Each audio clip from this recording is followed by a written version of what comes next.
Russian Foreign Minister Sergei Lavrov has dismissed the United States' recent 25% tariffs on countries doing business with Iran, calling the sanctions unscrupulous and predicting they will provoke a deeper international crisis. I don't think any third party can change the fundamental nature of relations between Moscow and Tehran. This nature is based on the agreements reached between the presidents of the Russian Federation and the Islamic Republic of Iran. It serves the interests of both states and two peoples.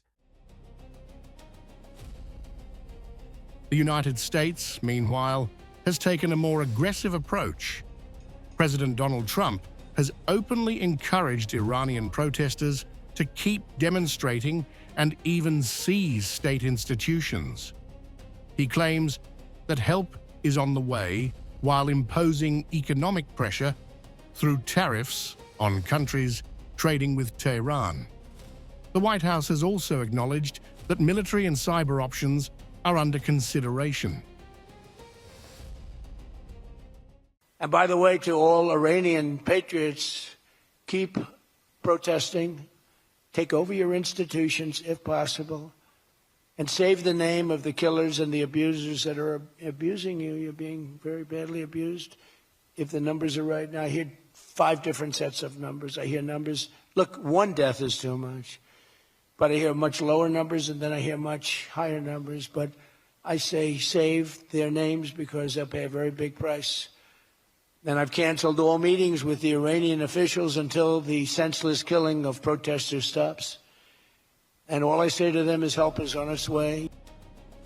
Russia has reacted sharply, condemning what it calls externally inspired unrest in Iran.